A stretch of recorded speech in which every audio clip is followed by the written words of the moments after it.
Hello, this is Dr. Lisa Belisle, and you are listening to or watching Radio Maine. And today I have with me artist Rick Hamilton. It's great to be able to have this conversation with you, Rick. Yeah, thanks, Lisa. Good morning. Good morning. Rick, tell me about your art. You're a little bit different than many of our Maine artists that are affiliated with the Portland Art Gallery in that the scenes that you're depicting don't have much to do with Maine. No, that's true. And if you visit my studio, there's very little evidence to say this is a Maine artist. I think my colors are maybe have a Latin feel to them, or I was heavily influenced by the time I spent in the Caribbean and in the Mediterranean. So I think that shows in my art. I do love Maine, and I'm always thinking things like maybe I should paint more Maine scenes, but I just always go back to the same colors and themes, and I really love that. So that's where it ends up. Rick, you spent time in the Navy. Tell me about that. Yeah, I joined the Navy 9 days after I graduated high school, and I just wanted to not necessarily leave Maine, but just go and do things. And so I joined, and I did travel the world, and it was amazing. And at that time, I had no idea about art. I had no interest in it. I had no idea that I would be painting things that I experienced in the 6 years I was in the Navy. And what was your role in the Navy? Oh, I had a few different ones, but I was on submarines mostly. So that must have been an interesting experience to be kind of down deep in the depths when you're used to being in the broad open spaces of Maine. True. Yeah, it was. But I just didn't think about it much. They could have told me to do anything and I would have said, sure, and went and done it. So I wasn't nervous or scared or anxious. I just did what they told me, and that was it. You originally moved from out of state up to Bangor and then down to Scarborough, where you graduated from high school. And you've had the experience to kind of experience Maine in different ways. What are some of the things that you've noticed about different parts of the state? Well, I've always been drawn to the ocean. So anytime I'm in Maine, I really like to spend time by the ocean. And I'm lucky where I live in South Portland that I get to see the ocean every single day.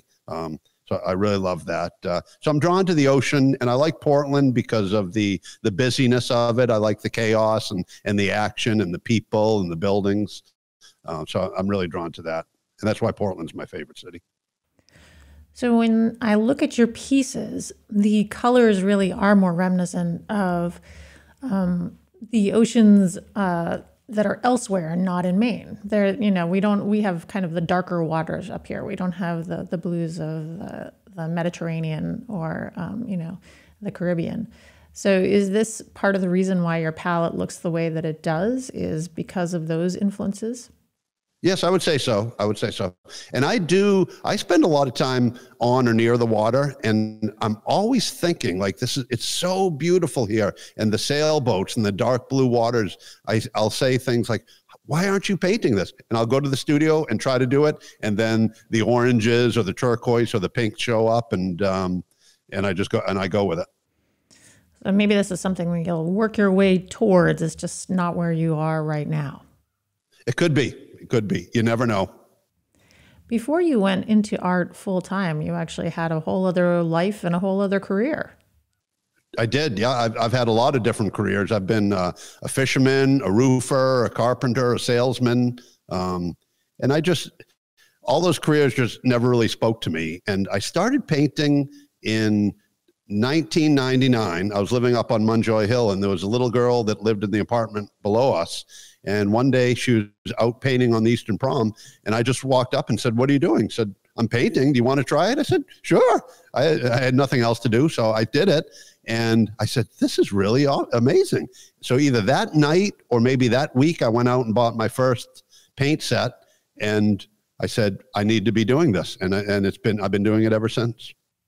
So what was it about that initial interaction with the little girl who was painting? Was it the colors? Was it just the act of painting itself? Was it just that it spoke to a different part of your spirit? I think it just spoke to something that I couldn't really identify. The colors, not so much. Maybe just the fact of dipping the paint, the brush in the paint, and then putting it on the paper, just did something for me. Have you worked with your hands before in your life? Do you have I mean, it sounds like you were a roofer and you did things kind of professionally like that, but is that something that you spent time doing? I did. Yeah, I really did. I did. I was a carpenter and I was a machinist for a little while. So I've spent a lot of time working with my hands. So it's like you had a muscle memory and your hands all of a sudden picked up this paintbrush, and it was another way of kind of manifesting this physical aspect of art. True. Yeah. True. And I think I developed a good work ethic through those other careers, and I brought that into art. And I really do. I spend a lot of time in my studio, and I really appreciate the hard work. I feel like I've gotten to where I am right now just by hard work. I don't think that I have any special talent. I think I got where I am by just painting over and over and over and just developing my skills and my sense of the paint. You've said that you have no formal training in art. Has that ever been intimidating for you, knowing that some artists go into this with an art school background or, studying with museums or other types of opportunities? No, I don't think so. I think maybe that's actually made it less intimidating that I don't have that background, because I don't know that I don't know things that they know. You know what I mean? Like I'm just going into it as a guy that just likes to paint what's in his mind. And I have no notions that I don't have the training that these other people have. So I may be less of an artist. So I think that the fact that I have no training actually helps me to be less intimidated. Do you think that we encourage children when they're young to remain connected to their creative spirits? Or do you think that somehow we maybe kind of send them in a different direction, suggesting that some people can be artists and some people can't be artists, and you have to get trained or else you can't be an artist? Yeah, I really do think that.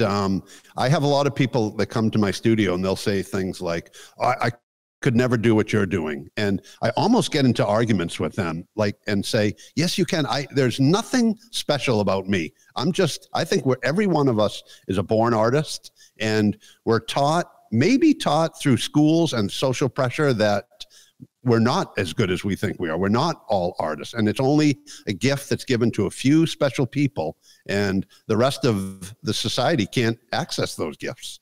And I think that if you look at the art of a kindergarten class, that kind of proves the point that, when I see that art, I'm just blown away by it. I think it's just amazing that these kids just let loose whatever inside them without any idea of what they should do or what the painting should look like. And then over time, somehow that idea gets knocked down. So when you say that you went into your studio and just started working on painting, did you have any specific artists who influenced the type of work that you do? Did you study different people's techniques? How did you self-educate on this topic? Yeah, I would say my 2 and maybe 3 biggest influences would be Picasso, Modigliani, and maybe Basquiat's work. But I didn't really study them hard. I would look at their work, and I wouldn't look at it a lot because I was afraid that I would copy it. So I would look at their work just to get a sense of what they were doing, and then take that with me just a little bit, not so much that I would copy it, but I think you can see the influence in my art. Yes, definitely. Tell me about the piece that's behind me here in the studio. Sure. That's the title of that is The Chorus Line at Bon Susie's. And I'm a little bit unsure of the pronunciation of that word because I just made it up the other day in my studio, and I don't think it's a real place. I just made it up. So it can be pronounced any way you want. Any way you want, yeah.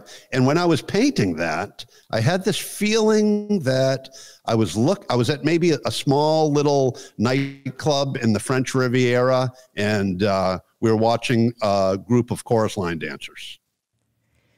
So that's what people see when they look at this painting, is they see this line of women dancing with these brightly colored tutus, and it really does kind of make you feel like you want to go to the French Riviera and join right in. Yeah, then mission accomplished. What about the piece that's behind you? That's I believe the title of that is "I'll Play Flamenco on My Red Guitar." So when I'm in the studio, I always have music playing, and a lot of times it's salsa music or flamenco music. And there was one song, I can't remember the song, but I would listen to it over and over, and it just put this idea. It was actually a YouTube video of a woman dancing in the streets, maybe in Spain or somewhere in Europe, and this young guy playing flamenco guitar next to her with just an amazing voice. And I would listen to it over and over and over. And I painted that painting while I was listening to that. How strong of an influence is music on your work? Very big. It's very big. Yeah. Music is huge in my life in general. In the car, I always have music on, and I never paint without music. I actually try to, there's so many podcasts I want to listen to. So my goal is I'll go to the studio in the morning and say, Rick, just listen to these podcasts. And then maybe I'll make it a half an hour through. And then I say, no, I need the music. I got to have the music. Yeah. What about words? I understand that words and things that people say also influence your pieces. Yeah, they do. I would say that, and relating back to music, a lot of my ideas for paintings will either come from a sentence or a phrase that someone will say in conversation, or maybe I'll pick up something on a line from a song, and it'll just put a little idea in my head, and then I'll take that idea to the studio and play around with it and see what comes out of it. You were mentioning to me that your daughter is going to go to Mecca next year, and when I suggested, oh, you've been a good influence on her, you said, well, actually, I don't really have that much to say. The thing that she's done is to really work very hard herself and really be very motivated. So what I'm hearing from you is that your influence may not be the words that you speak to her, but maybe more the role modeling that you've been offering her. Yeah, I think that's right. We very rarely paint together, and even our conversations about art are very limited. But I remember, like, when she was in kindergarten or first grade, she made this really neat, I guess you'd call it a comic book series of cats. And somehow after she did that, I think she must have got some pushback from somebody that's saying, this doesn't look like a real cat. So she kind of got away from art, and I'm going to guess around second and third grade. And then through no work of mine directly, at least, she found her way back and found her own voice in art. And now she does it on her own terms. Speaking of cats, I hear there's a motif that exists within your pieces. There is, yep. Every piece, I think for the past 6 years or so, has a little tiny kitty hidden in it. So I've been looking. Now, I heard that this was true, and I've been looking and looking for these kitties in your pieces. Is there one in the piece behind me? There sure is. Yep. All right. Well, I can give you a hint. Okay, give me a hint. It's on one of the woman's shoulders. Okay. I'm going to look behind me now because I feel like, I should be able to see this. It's pretty small. I'll tell you, it may look more like an ant. And I am ambivalent about cats. I don't have cats. I'm a little bit allergic to them, so I don't. If I won't go pet a cat just for allergic reasons, but I don't particularly like them, which is strange that I put them in. But I'll tell you why I started doing it. I did a piece, I would say 6 or 7 years ago, called "Serenading the Cats," and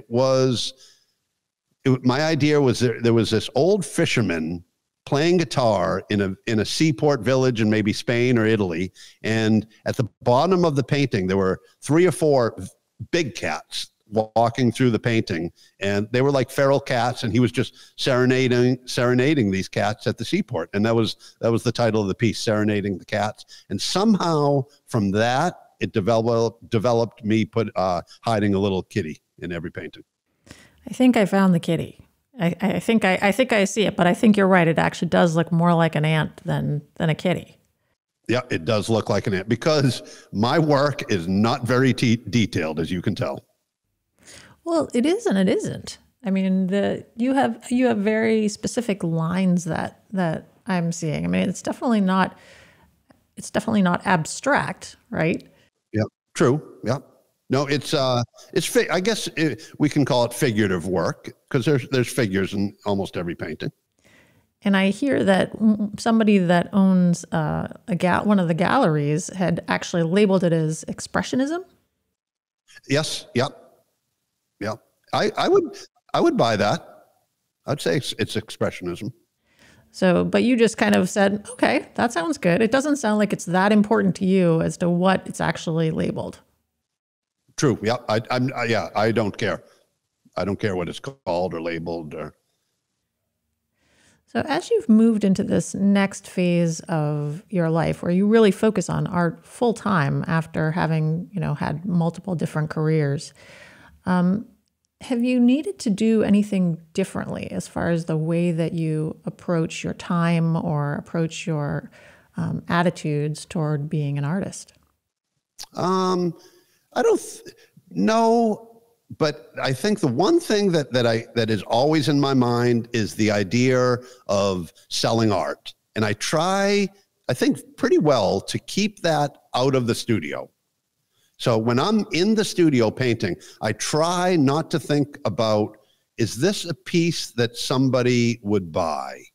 I think it's almost impossible to get that idea completely out of my head because that is my career and I do need to sell art. That's important to me to be able to eat. So I try, and for the most part, I do well at this to keep that idea out of the studio. So you've kind of identified this as a theme that, if you focus too much on what we call the supratentorial or the sort of the ideas and the thoughts, that it really kind of interacts with your creative process, whether you're a child or whether you're an adult who's trying to sell art. So that must have been an interesting practice for you over the years to kind of make that disconnect. Yeah, it has been interesting. And it's taken work. It takes work and practice. It took work and practice for me to get there. And I think I did one piece, and I think this piece might be in your studio right now, of the man playing guitar and the woman dancing with the city behind them. Yes. Yeah. So that painting was done during a phone call I was having with somebody. And so my attention was on the phone call and the person I was talking to. And I painted that painting on the phone with her. And I looked at the painting after the phone call. I said, this is one of my favorite paintings ever. I wasn't thinking, you know what I mean? I wasn't thinking about painting while I was doing it. I just did it. Well, it's a gorgeous piece. I mean, I love the orange kind of background and the gold ground and the man with the red guitar and the cityscapes and the little hearts on the buildings. I mean, it's really beautiful and vibrant. What makes it one of your favorite pieces? Well, first of all, this is almost always true that my favorite painting is the last one I did. That is not the last one, but it was close to the last one. But I think just the vibrancy of the colors of that painting really draw me to it. I would agree with that. Yeah. When I look at your pieces, there are some artists that I feel more drawn to their work than others. And there's something about your pieces that I can definitely relate to, which is interesting for me. I mean, I grew up in Maine. I haven't spent much time outside of the state of Maine, but I mean, these pieces make me want to, hop on a plane and start traveling again post-COVID and, experiencing the world and really kind of opening myself up to my senses, and dancing in the streets. Yeah, that's perfect. Yeah, if I can get that feeling from somebody, then I feel like I did my job. What about you? What are your plans for future travel and for tapping back into that wanderlust that you once had as a young person in the Navy? Yeah, I do. I do want to travel again. I have a little problem leaving my studio. I spent a lot of time in the studio, like maybe an average of 80 hours a week in the studio. And I really love it. And my kind of inner struggle is that I tell myself, Rick, you need to go out and live these things that you're painting. But there's not a moment that I'm in the studio that I regret or that I have an unhappy moment. So I love being there. And it's just this struggle that I have that I want to go out and live life, but that would mean I'd have to leave the studio. That reminds me of the quote that's something like, love what you do and you'll never work another day in your life, something like that. Yep. Yep. I believe that. I even have trouble saying what I do is work. Yeah. It's not, to me, it's not work. It's just, if I could do anything in my life at this moment, I'd be in the studio painting. Do you think that doing all of these other things that you've previously done have led you to this place where you really appreciate the opportunity to do this work that you love? Yeah, definitely. Yeah. And I know for a fact that while I was living those experiences, I didn't think like that. I didn't think that, I had no idea that it would lead to a career in art, but I believe that if I didn't live the life that I did, then I wouldn't paint the way I paint. So what was the kind of the moment, the aha moment for you where you said, oh, wait, I know what I want to do. I'm going to dedicate myself to this. Yeah, I really think that first day that I painted with that 10-year-old girl up on Muncho Hill is one of those moments. And then I think the rest of it was just a gradual feeling that developed over time. I can't really think of one other big aha moment other than that one. So something about that experience with that little girl and that return to maybe your own inner child actually kind of reintroduced you to your past self and helped you become your future self. Yeah, totally did. Yeah, it really did. And I've since reconnected with that girl, and she's got a family of her own, and she still lives here in Portland. Oh, so this is several years ago, and now she's grown up, and is she still doing art? No, she's not. Not yet. Not yet. True. It could come back around again. Yeah, I really do. I still, like I said before, I believe every one of us is an artist. We really are. For people who are interested in kind of getting back into art, do you have any suggestions for them? Just go buy some paints the way you did? Yep, simple. Get a piece of paper or a piece of cardboard and paint or pencils or anything and just create something. Just start doing it. Just start where you are and don't get too worked up about the details or letting your brain interfere in any way. Totally. Yeah, absolutely. And I think I'll get this quote wrong, or I know I'll get it wrong, but there's a quote from Andy Warhol that I look at a lot. And it's something that goes like, don't worry about whether your art is good or bad. Let other people decide whether they like it or they hate it. And while they're deciding, go make more art. I think that's a wonderful quote. And I would agree. I mean, obviously, as I've said to you, your art makes me happy. It's already made my morning. So I appreciate your putting it out there in the world and taking the time to kind of work at it and get to a place where other people can enjoy it. No, thank you, Lisa. Yeah.